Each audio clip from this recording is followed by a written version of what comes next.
So if you're a WNBA player, and believe me, I've coached the best. So what kind of impact is this rookie class having in the WNBA? How do you think Clark is handling this? I think she's handling great. I think she talks a lot of and she gets a lot of back. So she deserves everything she gets because she gives it as good as she gets it. She's just not built for the physicality of this league. So there's a lot of learning curve. But for these ridiculous fans who had her slotted as the next Diana down, they're out of their mind. Okay, so the kid was set up for failure right from the beginning. Ever wonder what revenge looks like when it's not about screaming matches or public call-outs? What if the most powerful response isn't a punch, but a pause? Not a heated argument, but a cold, calculated choice that changes everything without you having to say a single word? In an era of hot takes and social media feuds, true power often reveals itself in silence and action. This story traces a quiet revolution in sports, where a single no spoke louder than 1,000 criticisms. It's about the moment an athlete transcended being just a player and became a symbol of a new era, proving that influence can be seized, not just granted. Clark, step back three. Oh, she hit it and draws the foul. Welcome back, Caitlin Clark. Clark trying to create some airspace. Long three at the horn. Oh! The most epic rivalries aren't always played out on the court between two superstars. Sometimes they're a subtle, years-long chess match between the established order and the undeniable force of what's next. This is a story of a feud that reshaped an entire sport. It's about the most famous rookie in basketball history and the legendary coach who never saw her coming. And it all ended with a silent rejection that sent a shockwave to the WNBA and exposed where the real power lives now. This kid's on the wrong team. She's got the wrong skill set to handle the physicality of that league, and she's a rookie. This isn't merely about missed shots or coaching decisions. It's a fundamental shift in the architecture of women's basketball. For decades, the path to stardom was a narrow gate guarded by dynasties and legendary figures. What we witnessed was that gate being blown wide open by a new kind of star, one who built her own stage and commanded a global audience on her own terms. The aftermath of that silent no continues to ripple through contract negotiations, media rights deals, and the very business model of professional leagues. Let's rewind. Long before Caitlin Clark was shattering NCAA records or selling out WNBA arenas, she was a high school phenomenon with a dream shared by countless young players to play for the dynasty. For Geno Auriemma at the University of Connecticut, UConn was the standard, the factory that produced icons. For a competitor like Clark, it was the ultimate destination. The Huskies' ore was built on an unparalleled legacy, 11 national championships, a culture of relentless excellence, and a conveyor belt of talent that included Diana Taurasi, Maya Moore, and Breanna Stewart. To wear that jersey was to be anointed as part of basketball royalty. For a young player from Iowa with immense ambition and a killer instinct, the allure was magnetic. It represented the pinnacle of team achievement, the ultimate validation of one's talent, and the proven path to greatness. The idea of turning down that opportunity seemed almost unthinkable, a notion reserved for the most confident or perhaps the most naive of recruits. If you're a college player and you're a great college player, like Caitlin was, the delusional fan base that follows her disrespected the WNBA players by saying she's going to go in that league and tear it apart. But according to the story that's now cemented in basketball lore, the call never came. The interest from UConn was reportedly minimal. The narrative goes that Auriemma had already committed to another guard, and the door to the dynasty quietly closed. The message, intended or not, was received. She was not their chosen one. She didn't fit the mold. Reports and later reflections from Clark's high school coach confirmed the conspicuous absence. Geno never came. While other powerhouse programs flocked to see her play, the most powerful figure in the women's game was notably missing. Auriemma's explanation years later was pragmatic. He had secured a commitment from Paige Buchers, another generational point guard in the same class, and didn't want to recruit two players for the same role. He stated, "I committed to Paige Buchers very, very early, and it would have been silly for me to say to Paige, 'Hey, listen, we're going to put you in the backcourt, and then I'm going to try really hard to recruit Caitlin Clark.' I don't do it that way." Furthermore, there were whispers about Clark's emotional fire on the court, the stomps and gestures after a misplay, which reportedly didn't align with UConn's strict standards for unflappable body language, a non-negotiable for Auriemma. This rookie class isn't even one of the best rookie classes in the last 10 years. But they've been put out to be that because the way social media is today. So the door that seemed like it should have been wide open was, from the very beginning, only ever cracked, and soon it shut completely. So Caitlin Clark went to Iowa. Not a blue blood program, not a dynasty, but it was a place that offered her something UConn couldn't or wouldn't. Complete freedom, the keys to the kingdom from day one. And with that, she didn't just join a team, she began building an empire of her own. Under the guidance of head coach Lisa Bludder, Iowa was a program with a proud history, including a Final Four run in 1993, but operated without the overwhelming pressure and rigid systemic expectations of a place like Storrs. At Iowa, Clark wasn't just a piece of machine. She was allowed to be the engine, the architect, and the icon all at once. She could take the logo three-pointers that would become her signature without looking over her shoulder.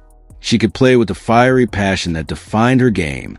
This freedom was a fertile ground for something extraordinary. She wasn't stepping into a pre-written legend. She was given the pen to write her own, in a community that would embrace her not just as a player, but as a phenomenon. This decision, born from a recruitment snub, became the single most consequential choice in modern women's basketball, setting the stage for a cultural takeover. That all those years ago, back in Des Moines, Iowa, that this would be the case right now. We knew what we had in Caitlin back in Iowa City, and we knew the attention that she was bringing around the Big Ten and in collegiate basketball. But I didn't know how that was going to transcend into the WNBA. And obviously we can see that it's done pretty darn well, and people are excited to see her play at every level. What happened next was a cultural explosion. Packed arenas, viral highlights from the logo, record TV ratings. Clark wasn't just playing basketball. She was pulling an entire sport into the mainstream spotlight. The Caitlin Clark effect became a real, measurable phenomenon.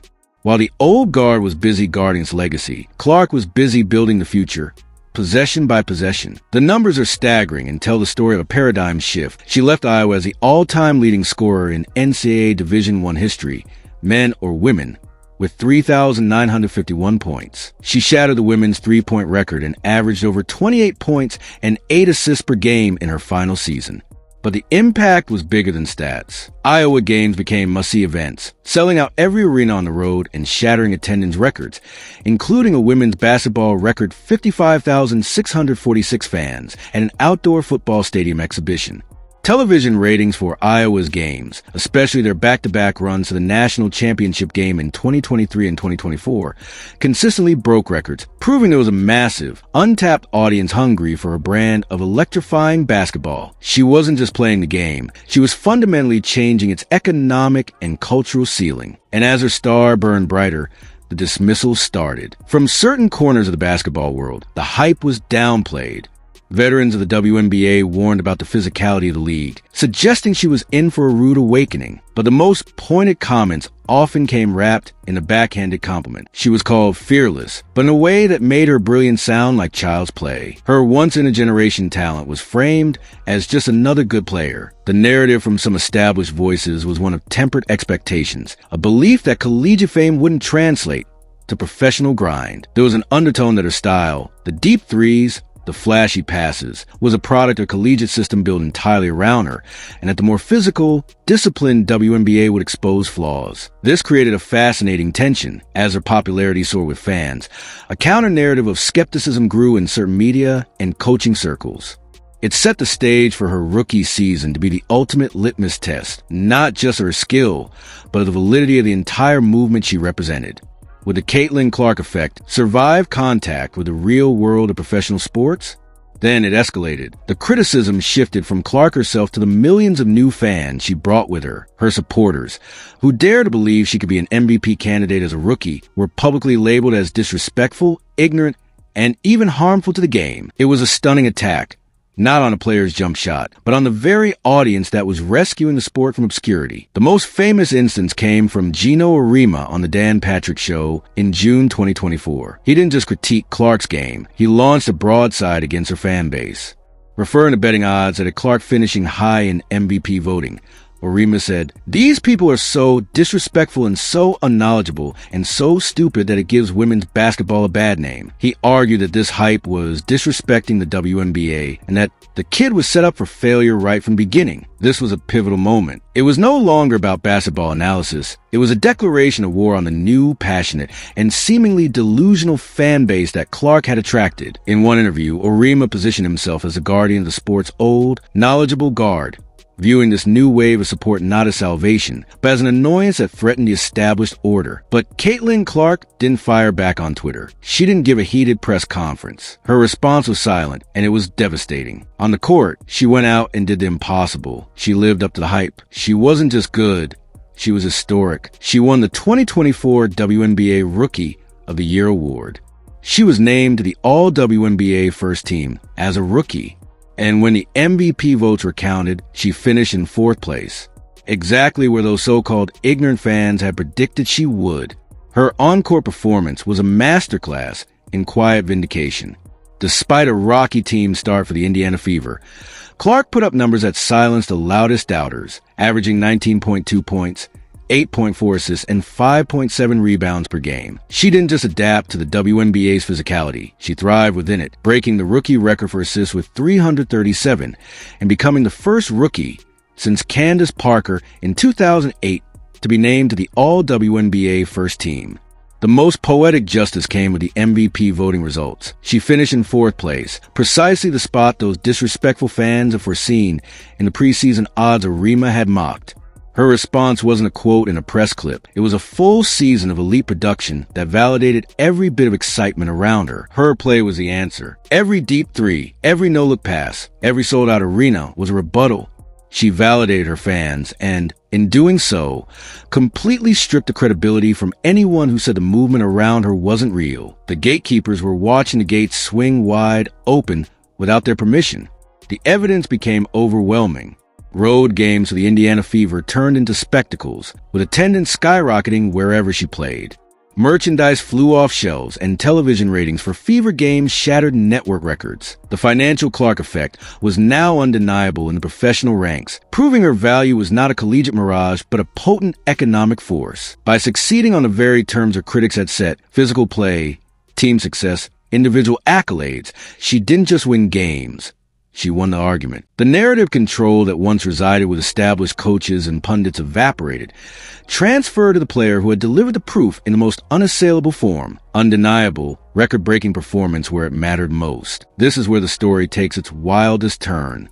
After years of this undercurrent, the snub, the rise, the dismissals, the ultimate power move arrived. It came not in the form of a quote, but a contract.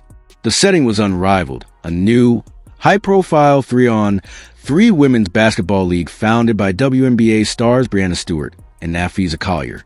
Designed as a domestic off-season opportunity, it offered players something revolutionary, a 6-figure salary and, critically, equity ownership in the league itself. After a successful first season in 2025 that reportedly generated $30 million in revenue, doubled projections, and achieved a $340 million valuation, Unrivaled was poised for a massive second season.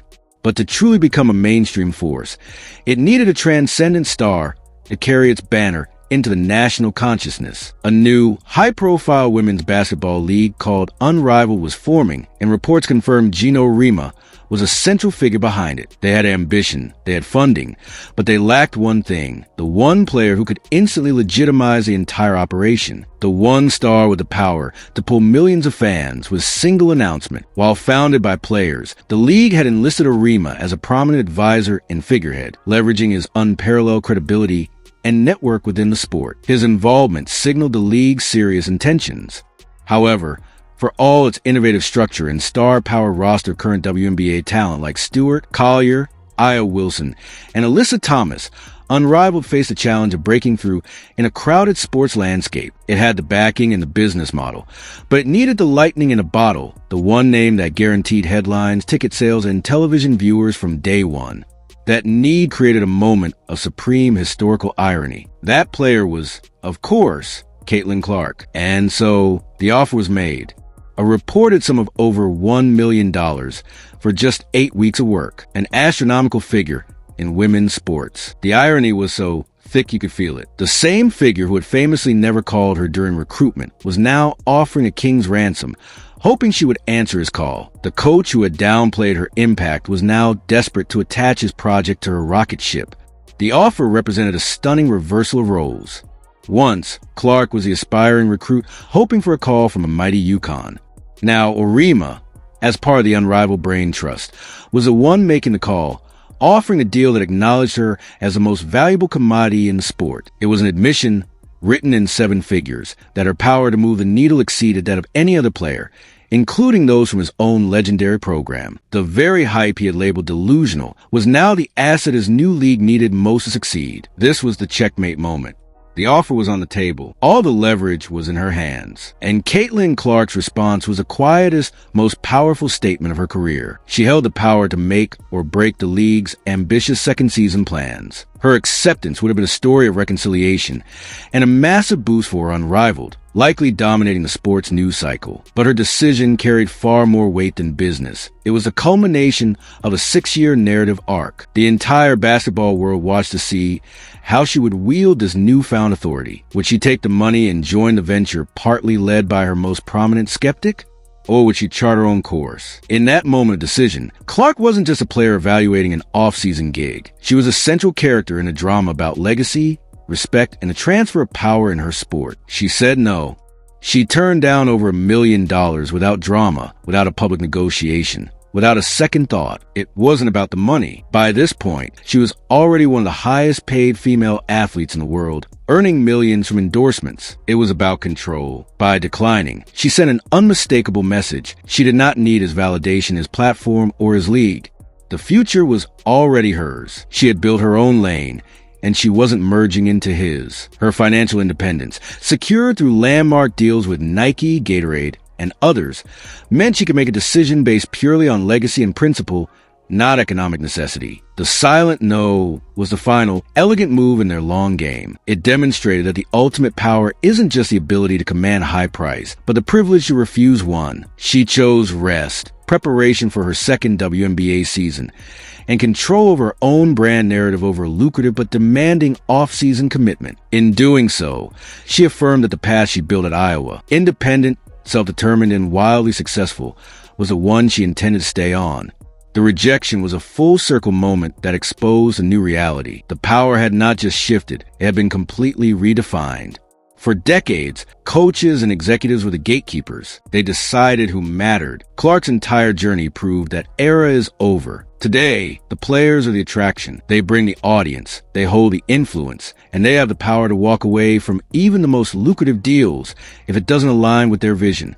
The Clark-Auriemma saga is a microcosm of a macro shift across professional sports. The modern athlete is a CEO of their own brand, with direct lines to fans through social media and the leverage to demand equity and fair revenue sharing.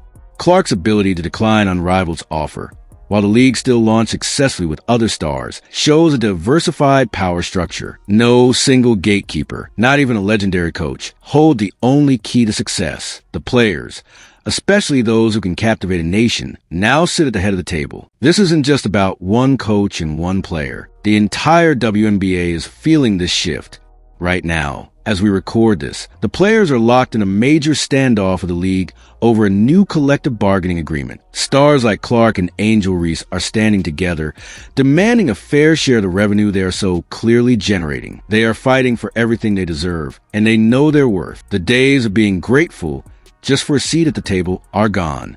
Unrivaled itself was born from this player empowerment movement, co-founded by union vice presidents to create a competitive alternative and leverage point. The league's very structure, offering equity and significant salaries, is a direct challenge to the traditional owner-control model. Clark's high-profile entry into the league and the massive revenue spike she triggered has armed the players' union with incontrovertible evidence of their value. The current CBA negotiations are the battlefield where this newfound power is being formalized into contract salaries and revenue splits. The ripple effect from Clark's silent no is being felt in boardrooms and negotiation tables. empowering every player to ask for more. Clark's silent revenge wasn't about damaging a legacy. Geno Auriemma's place in history as one of the greatest coaches ever is unshakable, but her journey exposed a blind spot and cracked the code of the old system. She proved that you don't have to go through the traditional pipelines to become the face of the sport. You can build your own path, gather your own army of fans, and command your own destiny. Auriemma's legacy of 11 national championships and countless developed stars remains untouched. The true impact of the story is not the downfall of the giant, but the clear illustration of a new paradigm. The pipeline from UConn to the WNBA is still prestigious, but it is no longer the only route to superstardom. Clark's path, from overlooked recruit to cultural icon at Iowa to WNBA record breaker, is now the blueprint for the next generation. She has shown that authenticity, a unique style, and a direct connection with fans can build an empire that rivals any dynasty. The warning has been delivered, not with a shout, but with a whisper, to every executive, every coach, every gatekeeper who thinks the old rules still apply. Look at what happened. The players aren't waiting for permission anymore. They are the revolution. And sometimes the most powerful statement you can make is to simply, quietly walk away. The Caitlin Clark story is a masterclass in modern influence. It demonstrates that in today's world, capital, whether financial, social, or cultural, flows directly to the talent. The intermediaries who once controlled the flow are finding their roles diminished. For any entity in sports, the lesson is clear. The greatest asset is not the system, but the singular, transcendent star who can exist beyond it. Align with them, empower them, share with them. The alternative is to watch, as the sport's most powerful figure did, while they build a future that doesn't include you. The revolution will be televised and it will be sponsored, but it will be led by the players themselves. If you made it to the end, you clearly appreciate the deep, untold stories that change the game. This narrative is more than sports. It's about the quiet transfer of power in the modern era. If this deep dive into the real story behind the headlines resonated with you, make sure to hit that like button. It helps more people find content like this. Don't forget to like this video and subscribe to the channel. We go beyond the headlines to expose the real power plays and backstage drama shaping sports. There's always more to the story. Subscribe and turn on notifications so you never miss when we break down the next seismic shift in the world of sports.